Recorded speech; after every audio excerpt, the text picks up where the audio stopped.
All right, welcome back to Calling All Men. This is Michael Sky. And once again, we're looking at the crises that boys, young men, and men are facing in today's world. And something that keeps coming up again and again as I reach out to talk to men from different walks of life is what keeps coming up is men not knowing if they're a man, or sometimes feeling like they're a boy when they're maybe even into their 30s. Um, so, yeah, related to this, we're going to talk about the crisis of mediocrity today. It may not sound like so much of a crisis, but if life is asking you to make a bunch of sacrifices and there's nothing really calling to you, then yeah, you can end up just wasting away in a mediocre life. And so I'm excited to talk to our next guest who's been through a pretty profound transformation, can relate to that crisis of mediocrity. He's a 43-year-old entrepreneur, real estate investor, and mentor for men, teaching mindset, fitness, success, and dating. He's got an Instagram following of almost 400,000, about 350,000 on YouTube. John Sonmez, welcome. Thanks, Michael. Thanks for having me. You want to add anything there to your bio? Just tell people a little bit more of who you are and what you do. Yeah, I guess I would say, like you said, I'm the founder of Bulldog Mindset is my company. I really teach men how to get rid of the victim mindset and replace it with what I call the Bulldog mindset, which is basically the mindset of taking self responsibility. In getting rid of blame. It's very much based in Stoic philosophy. That's sort of what took me down this path.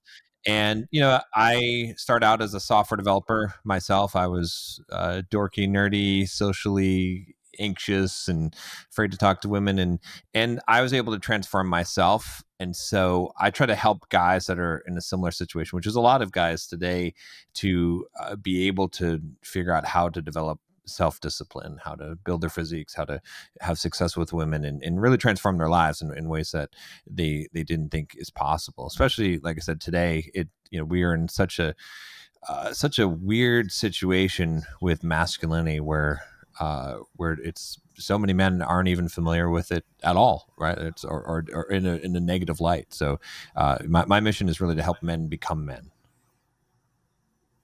Beautiful. Yeah, I grew up. I grew up in a home where patriarchy was a very positive thing. I grew up Mormon. Um, yeah, I had a lot going for me when I was growing up. And if I look back at my father, and I grew up a shy kid, and yeah, very introverted and not really many friends outside of the small Mormon circle on the East Coast of the States. Um, and neither of my parents prepared me for, I guess, dealing with the real world or things like dating in the real world. And in my religion, you didn't really have to get much skills for that if you followed the yellow brick road. Like if you serve a 2-year mission, you come home a successful return missionary. It's like the hero's journey kind of a thing.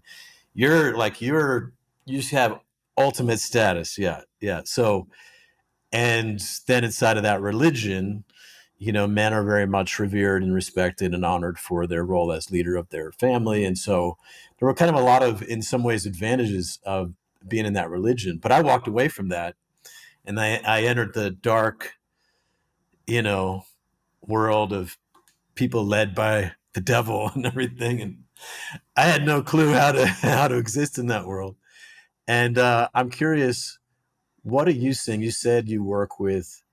You said you were, or are a software programmer, developer, and you work with a lot of guys in that arena. What are you seeing on the front lines of the crises that men are facing, more specifically? Like, what are they really struggling with? I mean, to put it bluntly, most men are, and it's not necessarily their fault. They haven't learned anything other than that. They don't. they don't even understand the attributes which we respect as men, right? That are I would say that most men today, what I see is that they're under socialized, they're addicted to pornography. I would say, the statistics say that it's like 60% of men or so are addicted to pornography, but we know it's 95% of men. That's the real the real problem. So they're addicted to pornography, video games, YouTube, social media. They don't go out and socialize and meet women. They're afraid of women. They think that if they talk to a woman that they're going to get me too'd, and they're listening to the wrong guys on the internet. They're telling them all these things. They don't really have any drive or mission in life. They don't have any code that they live by, no principles that they live by in their life, and they feel worthless and out of place, and so they just find coping mechanisms to deal with life. And the reality is, I think, and a lot of these guys are seeing this, and that's why they're checking out and they're giving up, is that the whole Pareto's principle, the 80-20 rule, in regards to women selecting men, is becoming more like 90-10 and 95-5, where in order for men to succeed today with women, you have to be in the top 5%, top 10% of men for women to show any interest in you at all. And I think these guys are figuring this out and just giving up completely because they don't believe that they can be there.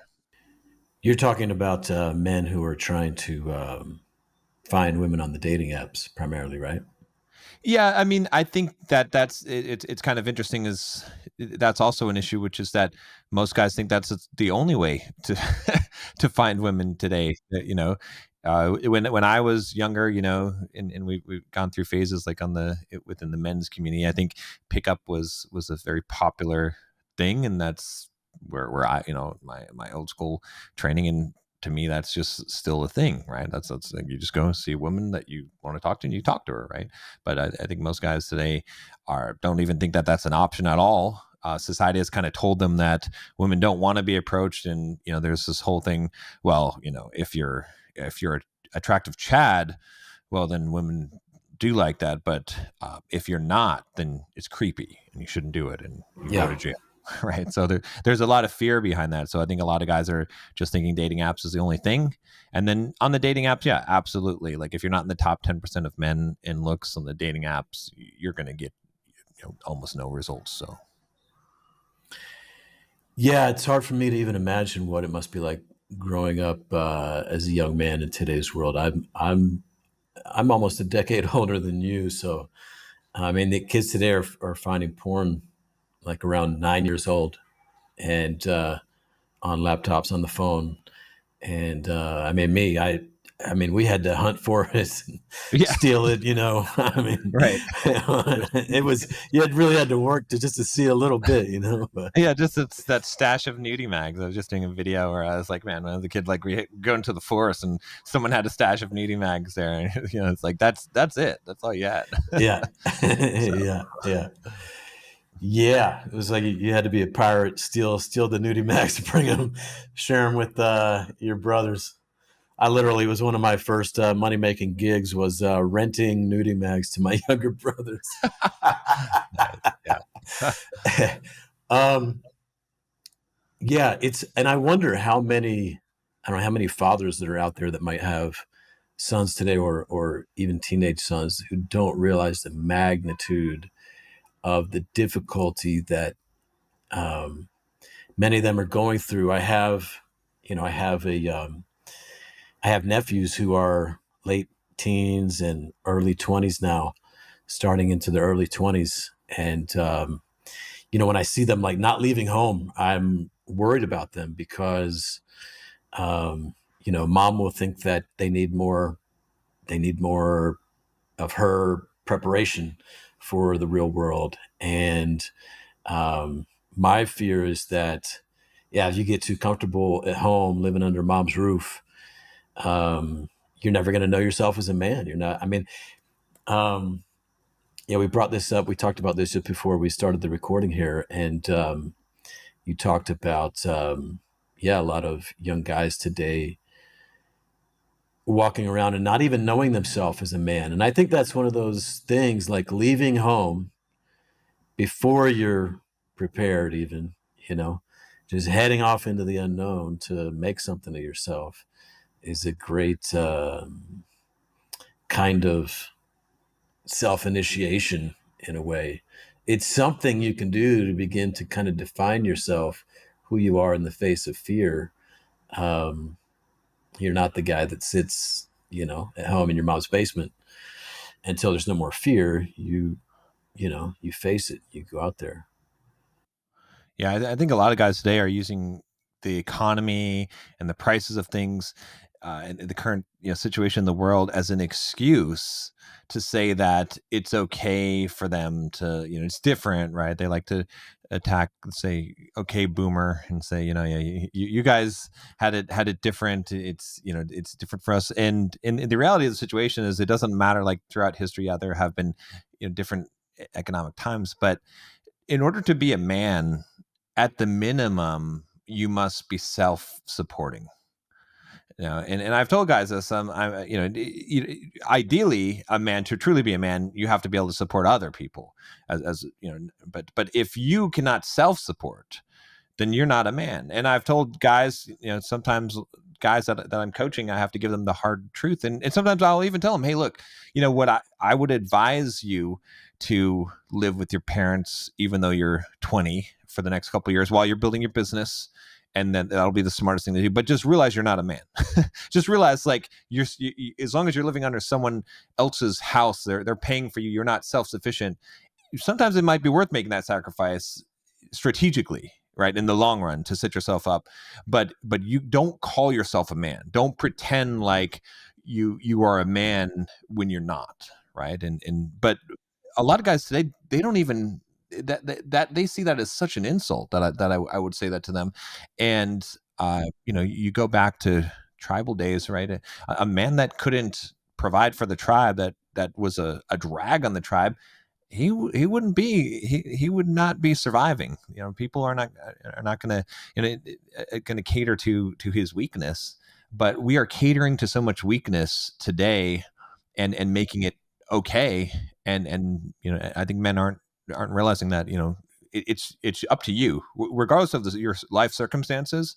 You have to step up and deal with it, whatever it takes, right? And that's, I think that attitude is missing.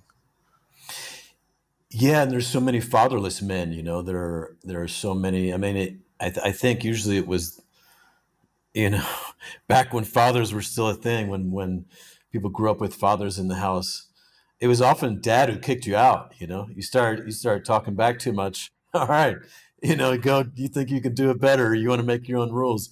Go, go. There's the door. And I actually think that that's a good rule of thumb. When a young man starts being really disrespectful to his parents, that's time for him to go, because he's basically saying, "I know better. I don't respect you. I can." Yeah, kind of has an ego, like he can do it all himself. Okay, well, go try. Like, and not like, not. I don't say that like in a um, sarcastic way, but no, really, like, and yeah, that might be at 14 years old. And I mean, we used to. I mean, I have stories of my ancestors who were pioneers, crossed the plains in the 1800s. I mean, came across on boats in the 16 and 1700s, and everything today is just so easy, so Yeah, easy. yeah. So I'd love to hear more of your story, if you wouldn't mind sharing. Yeah, what was your upbringing, and what's your relationship to this crisis that we're facing now? What's your personal um, experience with that? Yeah. So, I grew up, but without understanding most of these things, right? I was kind of this dorky kid in school, was picked on a lot, wasn't very physical. had no experience with women at all, right? I was kind of the odd one. Now that I guess that's more normal today, but I was the odd one then. And I never really felt like a man. I never, even as I grew up, even if I got older into my late 20s and in early 30s, I still really didn't feel like a man. I feel like there was something missing, and I couldn't really identify what it was. But I would look at other guys, and I'd be like, okay, these guys seem like men to me, but why don't I don't feel like I appear that way? I don't feel like I bring that presence. So what's missing? And Did I had. you, Uh, sorry, did you grow up with a father in the house? Did you have any older brothers? I did. I did. My father was military. My mother and father were stayed together, so it wasn't a split household. I had two younger sisters. So, and my dad was a masculine man, right? He still is, but he just didn't really teach me a lot of those things, right? He never really taught me how to interact with women. I think there's some things that he didn't really know either. That and I feel like my whole generation was kind of it was kind of that way. It's like his generation, maybe it was like it was harder, so they were forced to learn these things, but it wasn't the situation that we grew up in. It wasn't required, so it wasn't passed down. I imagine being in the military is kind of like, going on that Mormon mission. It's like, you come home from overseas or you come home from the war, you whatever, like you are respected as a man in that way. There is like you belong to a group of brothers, you have ranks, you're climbing the ranks, you're tested, you gotta go through military boot camp, you have that kind of initiation. And yeah, if I opted not to do the Mormon thing, the mission thing, or any of the other rites of passage that my people did. And so also didn't have that kind of the thing that my father did to define himself as a man and to be respected by his community as a man. I didn't have that. Right, right.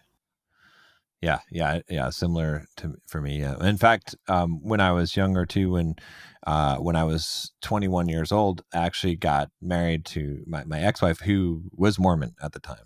Oh, really? She, yeah, and then she left the church, and but I learned a lot about about those things, and the issue that I had, being that young and that naive as a man, is that I didn't know how to be a man in a relationship. I allowed her to disrespect me very early on in the relationship. It really became an emotionally abusive situation for me as a man. I tried to hold things together, right? I had a religious upbringing, being Christian as well, and so I believed in the sanctity of marriage, and you only get married one time, and so no matter how bad she was, I tried to like be the peacekeeper and the peacemaker and try to keep things together. And yeah, so I never really got out on my own and really found myself as a man until later on in my 30s. So I take it you graduated high school, you went to university to become a programmer.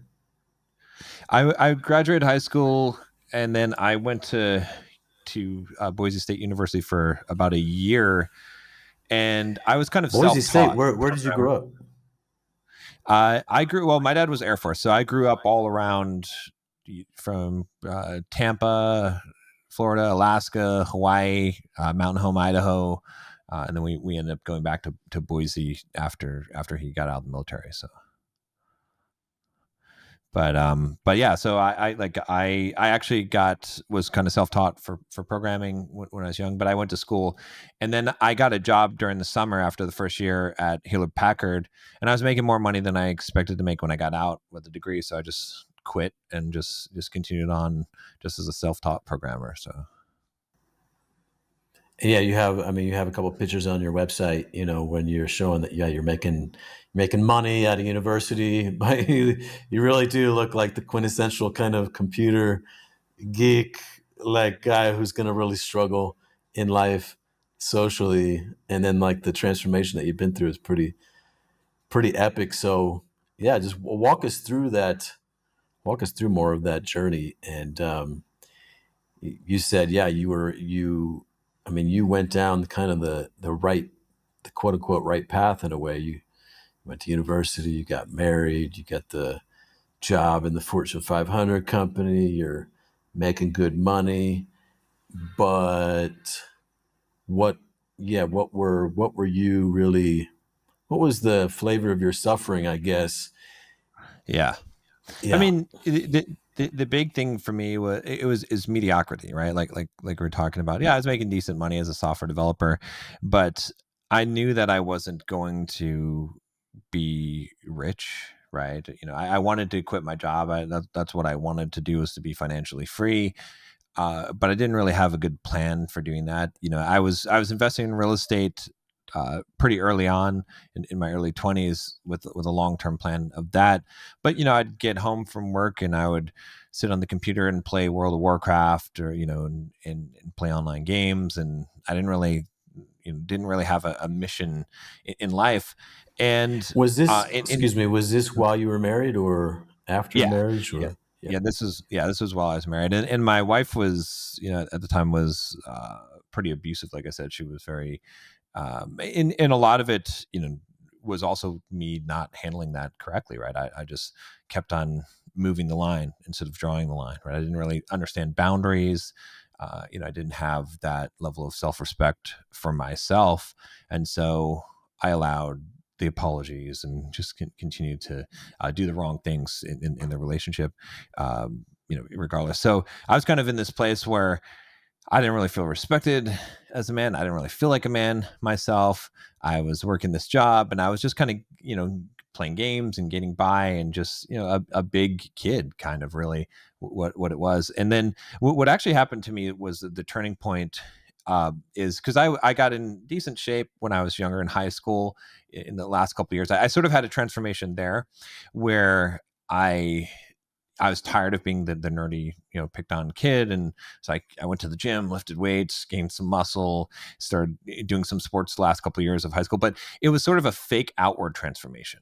So I figured out the way to outwardly make myself appear like a cool kid, or, or someone who I wanted to be, but I didn't have the internal transformation. So that faded away, pretty quickly within the next few years, as after I got married and got fat and happy, as they call it. And I remember, I think I was probably around 28 at the time. I remember going to the store, and and I went to buy some jeans because my size 44 jeans didn't fit me anymore, and I had to buy size 46 pants, right? And so that's where I had to just admit to myself, like, John, it's not, you keep on telling yourself you just gain a little bit of weight, you got, but I'm fat, right? I had to realize, like, you're actually fat. And not only that, but I have this idea that everyone thinks that someday they're going to be a rock star. So everyone thinks that someday, they're going to be famous and rich, and all these things. They're going to have women and all these things, and it's not true. It's not going to happen. Like, there's no do overs in life. Like, this is not the dress rehearsal. This is life. And so I had this kind of come to Jesus moment where I was like, look, you're fat. You're doing okay financially, but you're not going to become retired and rich young, and you're not going to be these things that you want to be unless you take drastic action. Like, the course you're going right now is this course of mediocrity, of just status quo. And so that was sort of my wake up call. I was like, if I want to ever get the things that I want in life, I have to do them now. I have to take the action now. So right after that, that's when I lost in the next 6 months, I lost 100 pounds. I got in shape. I started running. I started making those kind of transformations in my life, getting really, building my business, and focusing on, in the next 5 years, I Was transformed to the point this where I while said, you were married or was this, yeah? it was while I was married. So, So you didn't really like hit rock bottom or anything. You just, something happened and you had a real conversation with yourself. I mean that's great. I mean, that you didn't have to hit rock bottom, but I assume, I mean, most people before they really make a real life transformation, they have to be eating it. yeah, yeah. No, it was more of just me seeing that, that this was more dangerous right, than than hitting rock bottom, right? It was almost would have been better to like, and I think that was I was realizing that I was content, right?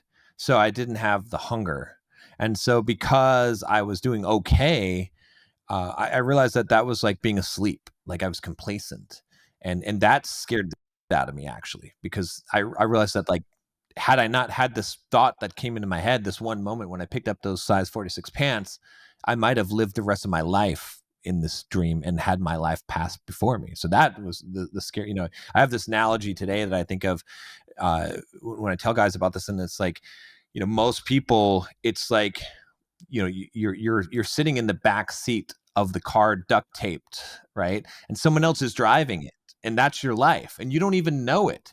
And every once in a while, the car stops, they pull you out and they're like, all right, would you like to drive? And it's like, you don't know when these moments are going to come, but but when they do, you have to, like, you have that moment of realization, right, that clarity that you don't know, like normally you're in the stream, right? And so to me, that's the scariest thing. Yeah, that's possible, is that like you're losing your life and you don't even know. It's like, you could say like being in the matrix and not even realizing it. How old were you when you had the size 46 jeans? I think I was about 28. 28. So, I mean, maybe the last 10 years of your life went by after high school and you had that wake up moment. And you're like, oh, you know, I can really relate to that, like I can relate to that, being scared um, at a certain point in my life, realizing, holy, like if I don't make a change now, I could wake up another 10 years from now and be a lot further down this road that I do not want to be on. Yeah, yeah. So these guys that you work with, are they usually reaching out to work with you after they've hit rock bottom, or yeah, at what point are they reaching out to you?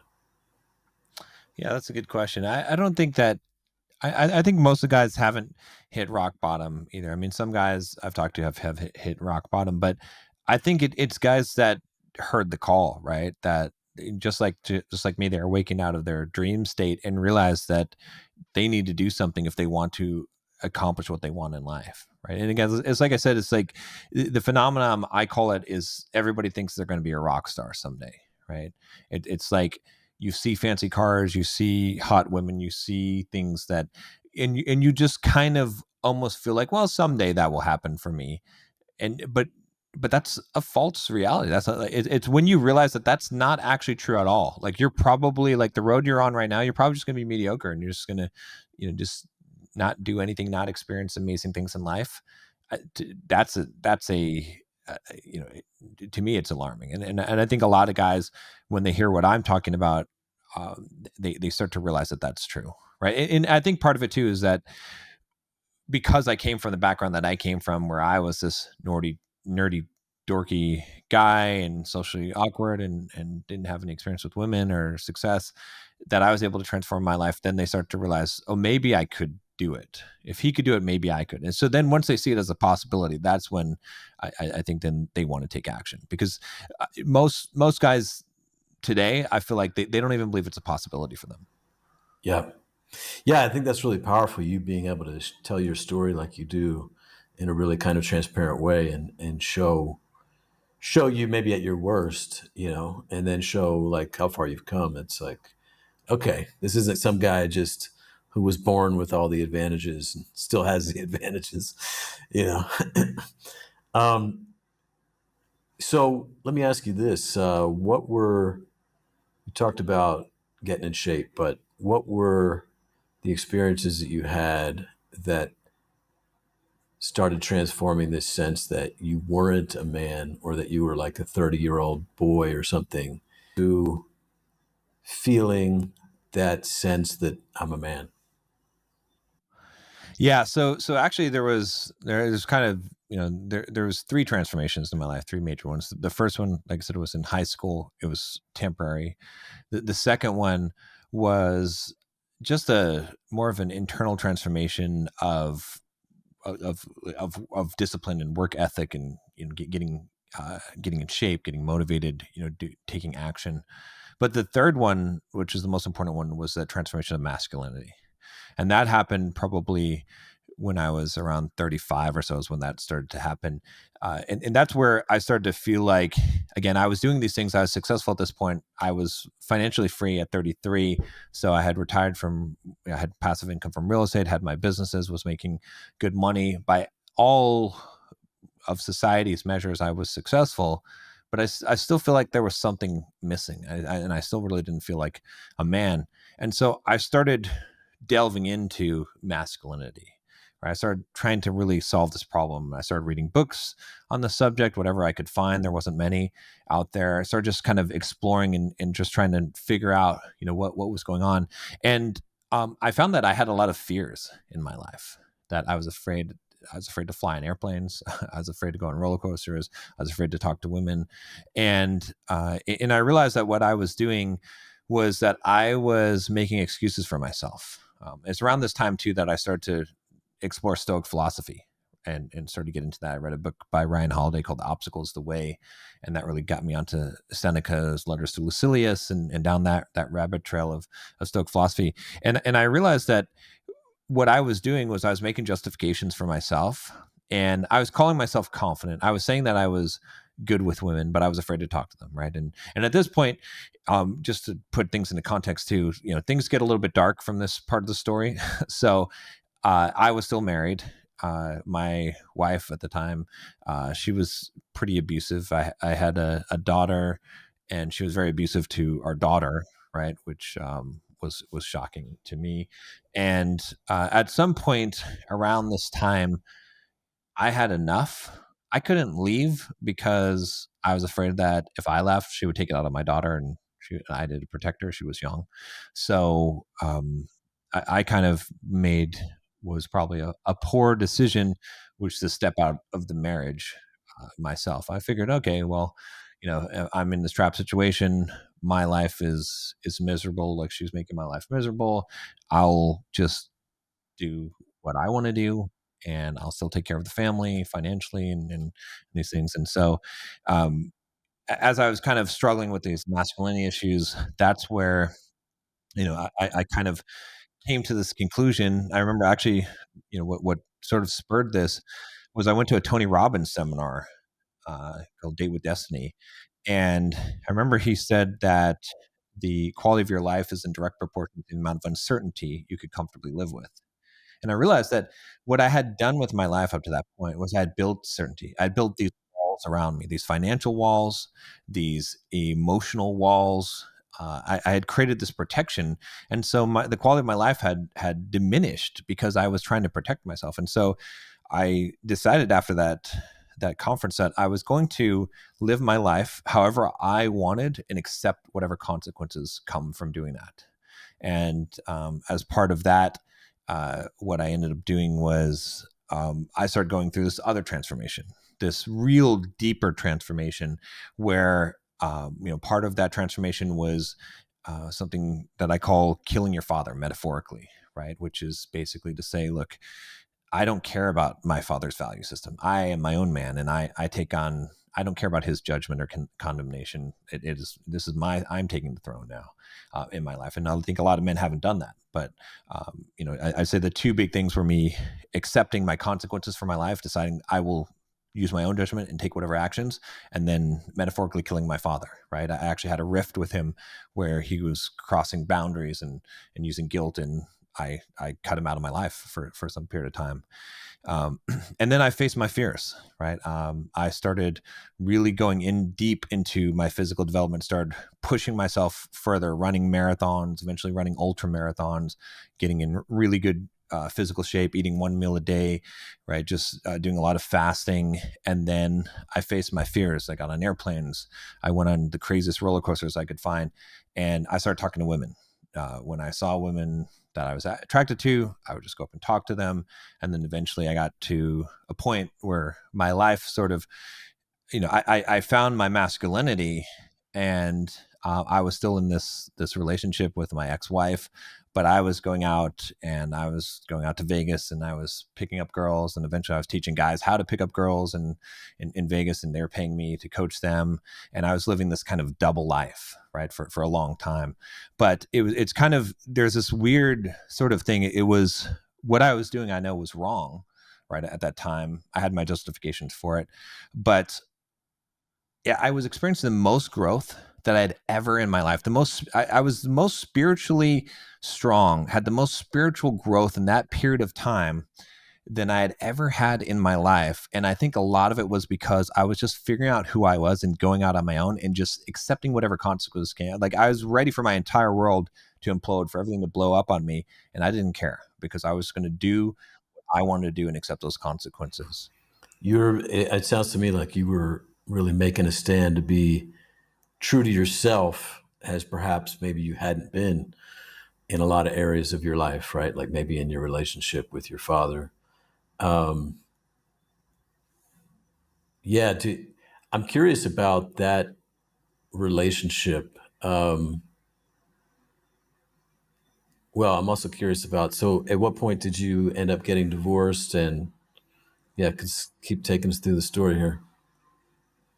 Yeah, yeah. So I mean, so that kind of went on for about a 3-year period where, and I had these sort of really deep seated insecurities around women, that women didn't find me attractive, and I kind of got on this treadmill where it's like I just had to keep on like proving it over and over again, right? It was almost like I kept on telling myself, oh, I don't need external validation, it's internal validation. But a lot of it was external validation up to a point. And then at some point I was like, look, John, you're able to be successful with women, right? You can go to a nightclub and pick up a girl and bring her home with you. Like, what more are you trying to prove here? Like, stop trying to prove this thing, because no, you're not going to find the end there. Like, no matter how many women you pick up, or how many, you know, whatever matches you get on Tinder, it's not going to matter, right?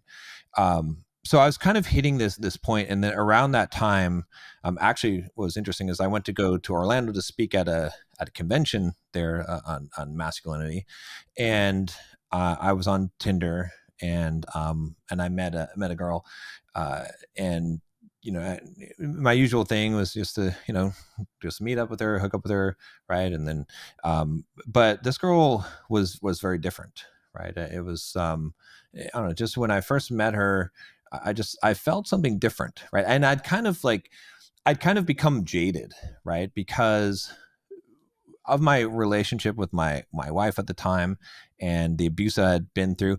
I was almost like emotionally numb. I didn't really care anymore. I was like, okay, I'm just going to do what I want to do.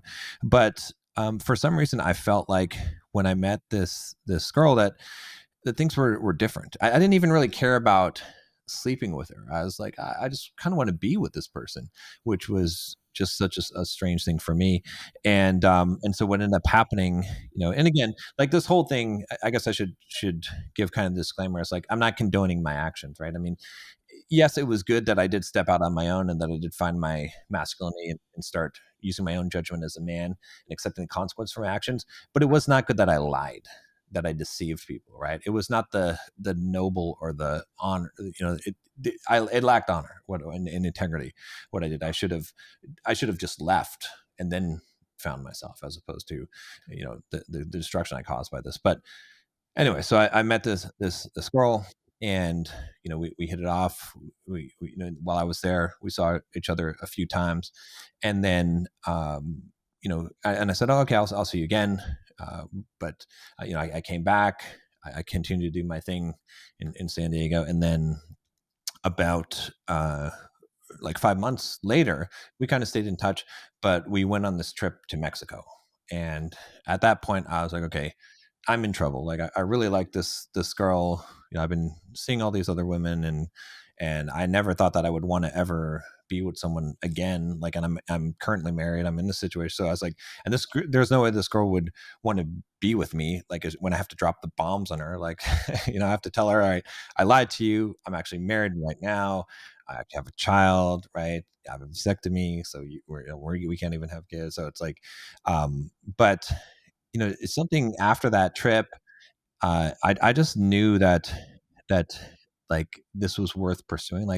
And I kind of felt this regret. I was like, man, if I hadn't been dishonest, if I hadn't been so jaded, if I had just had the discipline or the boundaries initially in my life and had left the bad relationship that I was in, then I could have met someone like this and had the kind of life. And at that point too, the thing was, me as a man, I was different, right? Because when I was dating women then, and when I met this girl who's actually now my wife, uh, I I had boundaries for myself. I didn't tolerate disrespect, and not in a like crazy red pill kind of uh, way, but just in a way that I simply just didn't allow people. I had a filter in my life. If someone disrespected me, they were out of my life. That was it.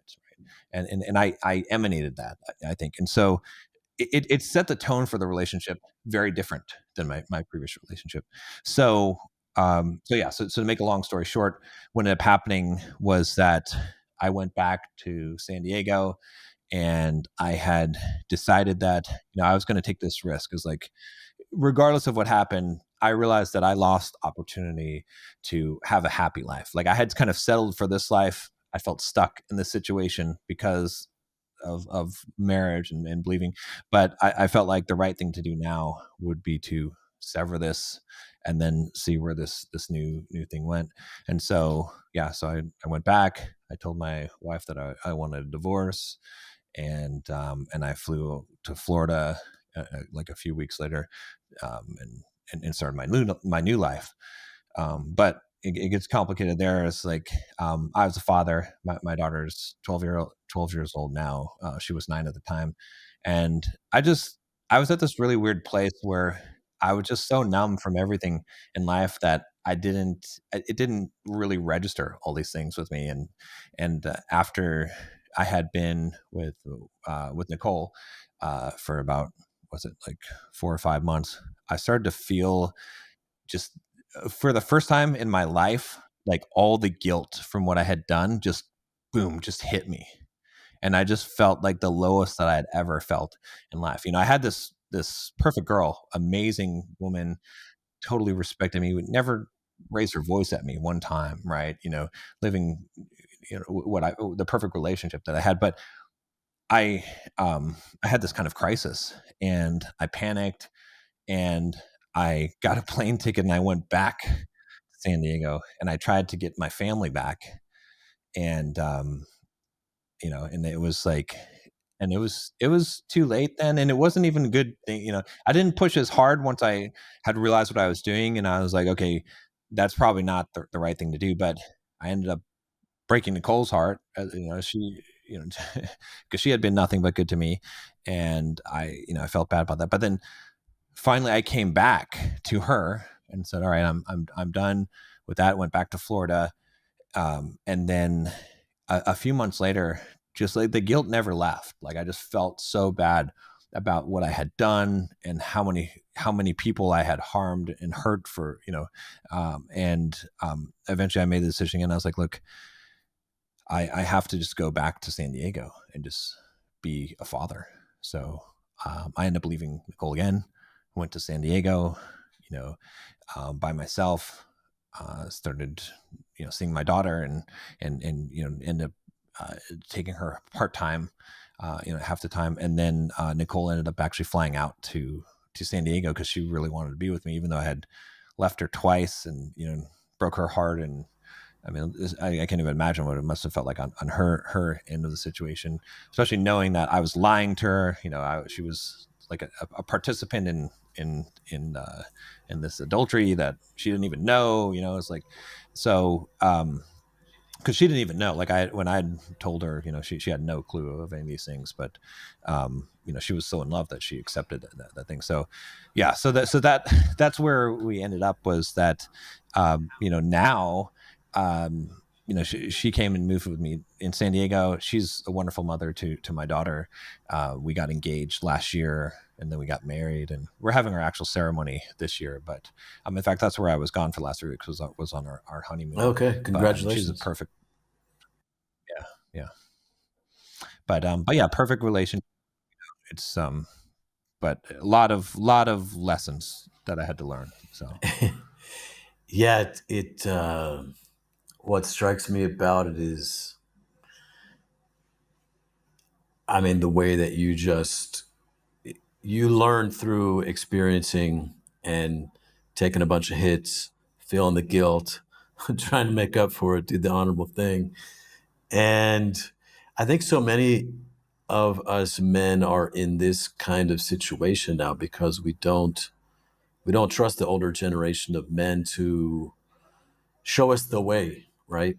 Or maybe we don't want to be like them, and so we walk away. I mean, that's what I did. I walked away from the path of my dad and my uncles and my grandfathers and all that, and then my my life journey has been you know anything but a normal arc of what, I don't know, a man's journey used to be like. I'm about to have a kid now at 52, my first one. And I mean, I kind of sworn off marriage after um, watching my parents just nasty, brutal, 7-year divorce from the time I was 14.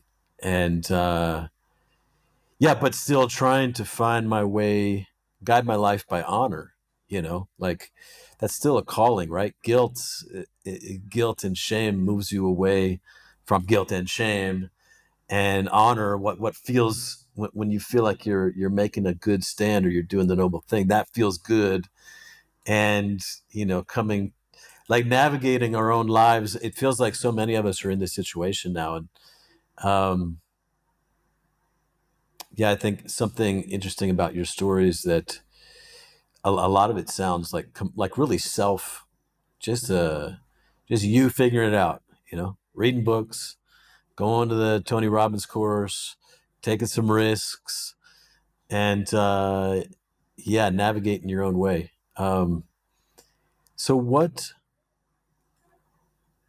is your, I mean, actually, I'm interested in hearing about you hinted that you reconnected with your father. Would you mind sharing about that? Yeah. So, I mean, I read a really good book, and I'd kind of learned some of these lessons, called Boundaries by Henry Townsend. It's a very religious book, like a Christian theologically, but it's still very sound, even if someone's not religious. I think it's essential reading. But that book, What's the name of the author? John Townsend and Henry Cloud are the authors. Okay. But um, but I guess that was kind of one of the things that caused me to enforce these boundaries. Right? So especially with parents, it was a big thing. Is I realized that my dad was guilting me. Uh, Both my parents would guilt me at times, and they would, and a lot of parents do this, like, why aren't you come visiting? Why don't you call? Right? Let's, like, and it's like, this is not appropriate. Or when interfering with my decisions in life, and making me feel bad about the decisions, right? And so I had kind of, or even just talking to me in a disrespectful way, right? I'm a man, like, you don't talk to another man like that, regardless of if I'm your son or not, right? Just, you wouldn't talk to a man like that, right? And you wouldn't tolerate someone talking to you that way. And so I kind of had this respectful conversation where he was being disrespectful, and I said, don't talk to me in that way, right? And then he continued, the whole, blood is thicker than water, you're disrespecting your family, and I said, that's fine, you can hold that opinion, Dad. I love you. However, I'm not going to continue a conversation where I'm being disrespected, right? And so that created, that was kind of like the, like, okay, so I'm going to disconnect the call, right? And I disconnected the call. He sent me, nasty email and stuff like that. And so we had this whole thing. But I always maintain the frame that, look, I'm not angry at you, right? I just, and I think, just as a man, right, I kind of learned this, is that I'm not really angry at anybody. Someone can be disrespectful to me. That's their choice. They have the choice. I don't. It's not my choice to determine if someone is disrespectful to me. It's my choice whether or not to continue interacting with them or allow them in my life. That's my choice. And I don't have to be angry about it. They're making their life choices. Just like I don't want someone to impose on my life choices. I can choose whatever I want to do. They can choose whatever they want to do. Right. And so, but part of me making my choices is to choose who I interact with. It doesn't matter if they're family or not. Right. And so I had cut him out of my life, but basically by saying, look, as long as you're going to continue to treat me this way and disrespect me this way, and use guilt tactics on me, then I'm not going to continue to have you in my life. But if you choose to not do those things, then you're welcome in my life anytime. Right. So eventually, after I think it was probably about 2 years, he came around and he said, you know, I'm sorry that I did this. He started to understand that perspective, and was willing to agree to my terms, or my boundaries, right? My personal boundaries. And, since then we've had pretty much a great relationship, because now we can see each other as men, eye to eye as men, whereas before. And I think that was kind of part of that process of, like I said, of that metaphorically killing your father, is like, you cannot, as a man, continue to require your father's approval. You had at some point have to say, I am taking the scepter, I'm taking the crown, I'm standing on my own throne, and I am the king of my life, not my father, and not his judgment, and not society's either, right? And so once I did that, then we were able to have a much better relationship. Yeah, it's a process of individuation, right? Like, we are two separate, autonomous adult beings, and I think that's what we miss when we don't have these rites of initiation, going from boys to men. And I think then it's more not so much killing your father; it's more like ending the boy that you used to be, right? Kind of ending the life of the boy and beginning a new life of a man, and then the other adults have to figure out how they're going to deal with you. They have to come into a new relationship with you. Yeah. So, um, what is when you meet these, or when these young men come to you, the ones that you, let's say they're nerdy, and you confront them, hey dude, you're, or whatever, whatever that confrontation looks like. Nowadays, so many in the younger generation can really, there is no, that might be perceived as bullying, but from my perspective, if it's coming from a place of like care, of an older brother or an elder or something like this, that might be exactly what you need to hear. That might be the tough love that you need to hear. um yeah, what's your first advice when you start working with them? Yeah, I mean, I have this exercise which I call the looking in the mirror exercise, right? And I usually have a lot of coaching clients I work with do this, which is, it sounds kind of silly, but you strip completely naked in a standing full length mirror if you can, right? And you just look from head to toe and objectively evaluate yourself, okay, without judgment, not good or bad. Just, you want to be as objective as possible. What is the truth here, right? Okay, is your nose big? Are you bald? Are you short? Are you tall? Right? Do you have muscles? Do you have love handles? Whatever it is, right? Just your whole body. Come up with the entire list of things, of attributes, how you would describe yourself. But then do that also with your character. Are you courageous? Are you a coward? Right? Are you a man of discipline? Are you lazy? Right? What are those things? No judgment involved in it, just because you want to be able to see the reality clearly. Right? Let's get a roadmap. And I think and then the idea is, like, you take this list, okay, and what you do is, for all these items on the list, there's two things that you can do with them. You can either accept them or you can change them, right? And so, for example, let's say that you're short. Well, you're really not going to change that. But you're going to have a hard time in life until you accept that. And a lot of people haven't dealt with that. A lot of people haven't dealt with the things, not just physically, but within their character as well. Fortunately, you can change a lot of things within your character, right? And you have to choose: are you willing to change it? Like, you can make the choice. I'm willing to accept this, or I'm going to change this, and then rank those things in order. Like, which things, if you change, which physical attributes, which character attributes, if you changed, would have the greatest leverage and impact on your life. And then, instead of trying to do 50 million things, I'm going to go to the gym, I'm going to eat healthy, I'm going to, whatever, stop watching porn and do all these things. Let's just pick one of those attributes and just work on that one focus thing. And so that's what I get them to do, is to do that. And just the exercise of doing that allows you to see yourself clearly. Because if you're, I don't need to really tell you that you're, Like you know it, right? Like it's like, can you go and talk to a woman that you're interested in? Are you afraid to do that? All right. There's no judgment here. It's just like, again, and when I call a guy, there's no judgment here. It's not like I'm saying you're a horrible person because you're a, I'm just saying that this is just the reality. This is like, you are a coward. You're full of fear. Like you're not, you don't have discipline. You don't have the the guts to go and live your life the way that you'd want to. And so it's important to identify those things so that you can change those things, right? I think that most people, just like myself, we delude ourselves, right? We tend to give ourselves justifications for why we are the way that we are, or we pretend that we overlook the things that we don't like. And in fact, overcompensation usually happens. A lot of guys I talk to, when I'm talking to them about, they want dating advice, to success with women, they'll tell me, the first thing they'll tell me is all their stories of how women find them attractive and all these things. And I'm like, that's right. Like, this is isn't my first call. Like, the very first thing that any guy will tell me is some to like, you're here for help. Like, you're telling yourself this story to make yourself feel better, but that's not that's not what you truly really think about yourself. Like, everything is a compensation, right? And so many people are stuck with that falsehood that they're telling themselves in order to make themselves feel better. But when we pull back the curtain and we look at yourself naked in the mirror and you can't hide anything, that's where the real change begins. Do you work with men just one on one, or do you have some kind of, I don't know, community or brotherhood of men?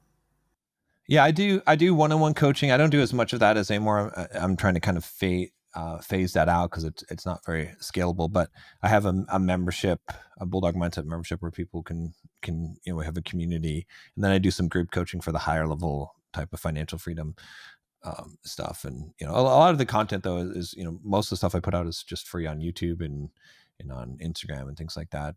Just because I want to help men.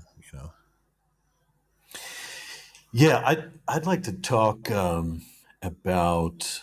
I mean, you're someone who has shown up in like the manosphere, what's called the manosphere, or the red pill. I don't know, community or conversation, and that's often today quite stigmatized, even by people who have been in that community a long time. Yeah, what's your take? Because there's a lot that's, as much as men and boys and young men are in crisis, and you can definitely point to a lot of ways things are getting worse, right? And there's, at the same time, there's also different ways that men are rising up, men are coming together, men are stepping up to be leaders, to be coaches of other men, like yourself. Um, yeah, what's your take on? And I guess, I mean, growing up inside of the very tight, well structured religious community that I had, if I was still in there, I would have brotherhood, I would have elders. I had, like, there's so many values, but it seems like, it's the men who've walked away from their fathers or their tradition or their ancestors' path that are now struggling to replace that, and in a lot of ways are doing some great work to replace it. I don't know. What's your take on this? I don't know, this the group, the men's movement broadly, or the different men that you see aiming to do something about the state of men for other men. Yeah, I mean, I have mixed thoughts on it, right? So, unfortunately, I think the direction that it's gone is a bad one, right? It's a lot of what we see today has become echo chambers, right? You could kind of look at sort of the beginning of this really was kind of the pickup community. That's where sort of that was kind of the first, um, you know, offshoot, I would say, where guys start to understand the nature of women, right? And then I think what sort of branched off from that is a lot of what we call red pill content today. Rollo Tomasi's book, Rational Male, kind of opened up that to a lot of guys. And I remember when I first read the book, I was like, this is really good, but it's really jaded. So it's like it's almost like, could we take the objective truth of this and understand this without having an emotional reaction to this and feeling like women are bad or wrong? Like, this is just, if we're just, looking at things as an evolutionary biologist, can we just understand female nature and not have an emotional feeling about it? Like, this is just, we're playing a game.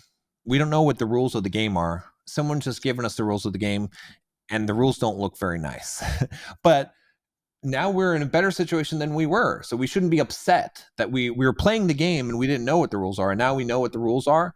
And so we should be happy about that, right? Because now we can actually do things, right? And um, so I think what ended up happening, though, is that you have a lot of these truths about the nature of women, right? Things like hypergamy and that women prefer to date, horizontally and up, right? Status, that they're looking for men of status, that women don't respect the man that shows neediness and weakness to women, right? And all these kind of traits that we understand. And what's happened is that it's been twisted, right? In the sense that you have a lot of guys today that are in sort of the kind of the backlash where this whole thing came from, was a lot of this was against femininity, right? Or not femininity, sorry, feminists, right? So feminists, the biggest complaint I think a lot of men had with feminists is that they're victims. It's a victim mindset. Feminism is victim mindset. But now you have sort of the anti-feminists who are also victim mindset. A lot of guys that are teaching red pill content today. Unfortunately, I think a lot of the things that they say are sound at a basic level, but it's starting to sound like you're just a victim of circumstances of society, of women, and it's become a lot of women hating, right? Instead of empowering men, it's become women hating. Just like feminism, instead of empowering women, started become man hating, right? And so we just created the exact opposite of what we hated, as a war between the sexes, instead of understanding women's nature and adopting that.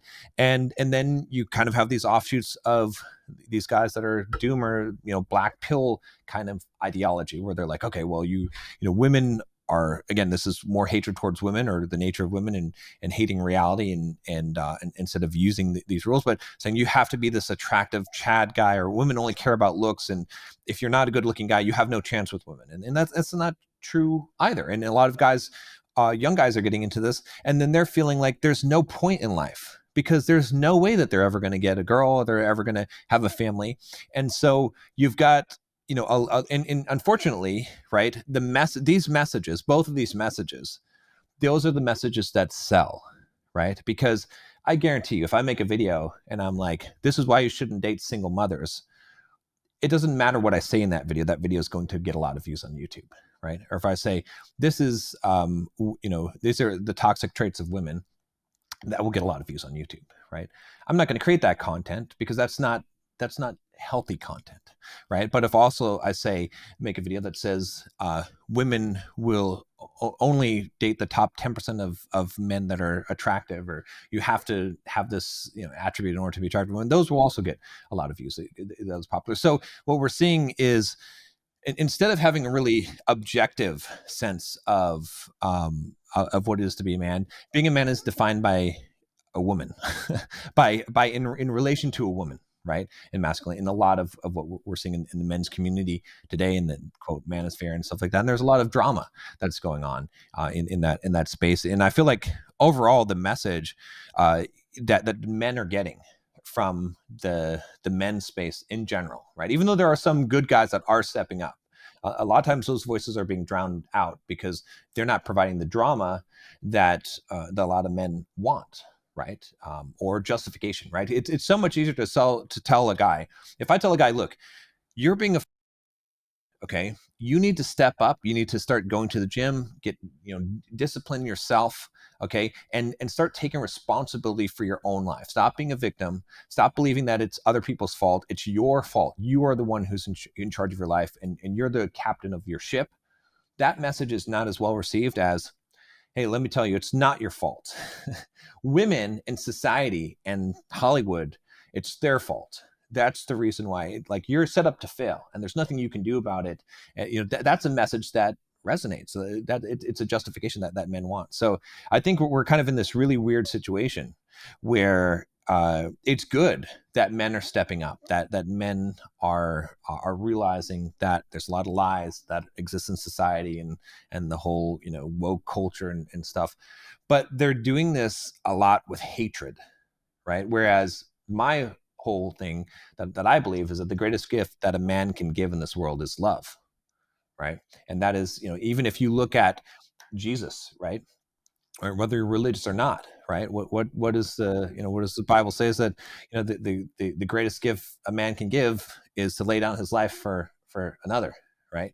And that's and so as a figure of masculinity, right? Sacrifice, the ultimate gift that a man has. When you think about war and you think about a man going to war and fighting for his country or fighting for his loved ones, it's sacrifice. He's sacrificing his life. He's sacrificing his security in order to create freedom for other people, right? And so it's not hatred; it's actually love. And so, and the reason why this is so destructive and so bad is that these guys end up becoming jaded. They end up learning the wrong principles. They learn to disrespect women, and to develop the victim mindset. And when they get into relationships with women, those relationships ultimately fail, because being a man in a relationship is a skill that isn't being taught to men today. And it's a very important, perhaps the most important skill that you can learn, which is how to be a man who has a backbone, right? Which I think this is good. Like, a lot of the red pill and the manosphere and kind of community has taught men in a way to not tolerate disrespect. Okay. But to do it in an unemotional way, where, just like I said with my dad, where I drew these boundaries and I was like, I love you, dad. However, I'm not going to allow myself to be treated this way. Right. So to have that backbone as a man, to stand up and respect yourself, but at the same time, understand how to love a woman truly and love her as an emotional being, and to validate her emotions and not to try and logic her out of her emotions. Like, we to understand those things, to have that kind of compassion, to be the best man that she's ever had in her life, that would treat her better than anyone else, while still not allowing himself to be disrespected. That is where we need to be. If we teach men those, if instead of teaching men how to get laid, which again, there's value in that. I'm not saying that, or how women are so bad or society is so bad, and or how things are so woke, and how everything is because of that. Instead, if we teach men to live their lives by principles and what principles are important for men, then we will be where we need to be in the men's community. But um, I feel like we've gone down a wrong path, where we're even, it's become mainstream, especially with certain figures. I won't talk about them, but they've sort of propagated this extremely negative hatred view, that and now is become mainstream. People know what red pill means, right? Large and wide, and it sort of damaged that reputation, and it sort of made it where men don't even understand that there's this other thing that I just talked about how to be out in a relationship, how to be a man who lives his life by principle. So I feel like we made some steps forward, but then we made a lot of steps backward. Yeah, it could be perceived, or maybe it's just an expression of a very immature version of masculinity if we're viewing masculinity as blaming women and in excuse, not taking responsibility, but just kind of, okay, if I'm hitting back, I'm fighting back. That's what a man is. And I draw a parallel between that and there are a lot of men online, especially in the social media space. Um, it's fascinating to me. I'm very fascinated by the cultural dynamics, leadership dynamics, and things like this. But to see the conflicts coming up, um, and the tearing down of each other, and there's this sense also that that's what it is to be a man, is to, okay, well, someone disrespected me, so now I'm going to out him on social media. I'm going to vilify him. I'm going to ostracize him, and then it's a war, and both sides are doing it. Whereas, if you look at, I don't know, like a traditional, long lasting, like tribal relationships or traditions, that's what the teenage males do. That's, what the, you know, fighting and trying to establish some kind of hierarchy. But where are the elders? Where are the chiefs and the elders, the one who come in and bring both of them together and say, hey, remember, we're the same people. We belong to the same tribe, the same family. Let's restore some sense of balance and peace and find a way forward. And that's one thing I see missing. Let me ask you, John. You have in a way turned what was your crisis with women, with not being a leader in your own life. You've turned that into your calling in a way, and now you're being the man for other men that you didn't have, for yourself. You've in a way turned your crisis into your calling. What kind of fulfillment do you get out of working with men, or playing that role for men, compared to some of your other work, like your software programming or your real estate?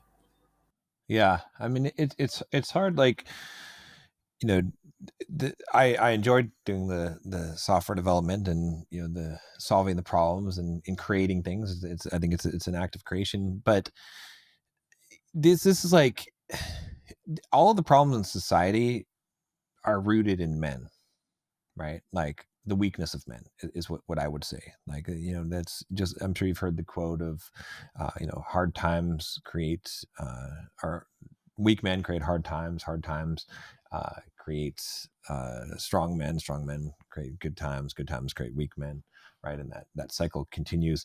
But when you look at, all the situations that we face right now as a society, even the wokeness, all the, feminism stuff, all these things come from weak men. They come from men that, and kind of, paralleling what you just said about men attacking each other online. that's that's emotionally reactive. That's, those are more feminine traits. Those aren't masculine traits, right? Anger is weakness, right? uh a truly stoic man, a true masculine man, he doesn't allow his emotions to dictate his actions. And when someone disrespects you, the right response is to ignore them, or to be so driven by your own purpose that you don't, it doesn't matter, it doesn't register to you, or to show them kindness back, because your ego doesn't, it doesn't take any part in it, right? It doesn't matter, it doesn't affect you, right? So it's not to emotionally react. A person who's emotional is easily manipulated, right? And so anyway, what I was saying about that is that, like, I feel like, by by solving this problem, it solves so many other problems in society. And so I get a huge satisfaction out of this, knowing that, even women, right? One of the biggest struggles that women have today is that they can't find a quote good man, right? And a lot of men take offense by that, like, I'm a good man, right? It's like, no, you're a weak of a man, right? And they're like, well, why do they date these jerks? Because they're not weak, but they're also not good men.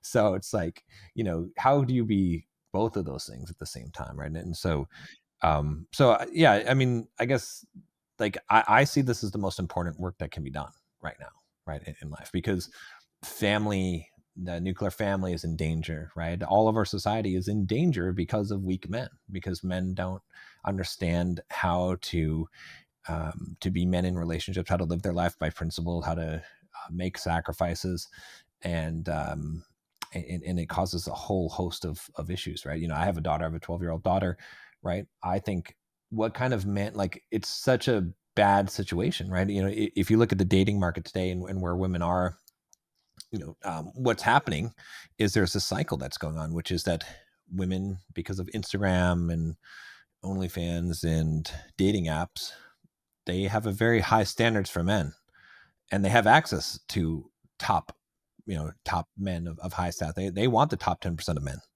and that's all they want, right? And those top 10% of men are actually the most valuable people in society, right? High status men, because they have access to all the women, because all the women want those.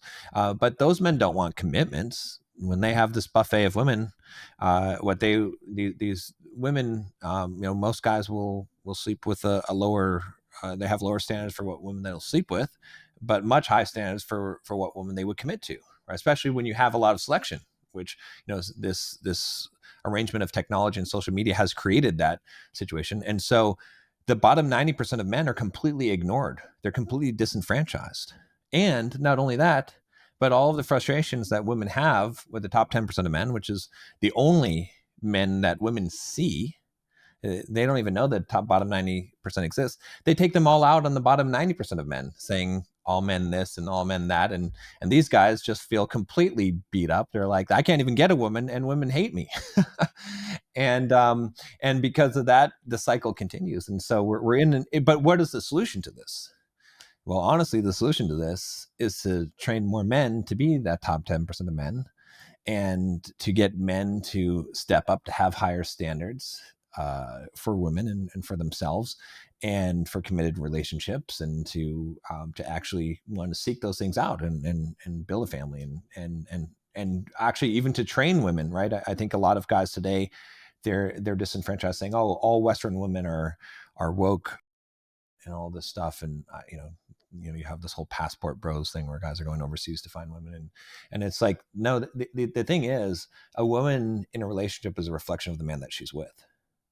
And so you as a man have to step up and lead a woman to the values that you want her to have. And not to say that you shouldn't be selective, in the beginning, but a lot of how a woman is shaped by the man that she's with. So I think, it's just such a core problem that we have to solve in order to improve everybody's life. It's not just about helping men. It's about helping women. It's about helping families, children that are the victim of these situations. When you have high divorce rates, I mean, divorce is the worst thing that you could probably go through in your entire life.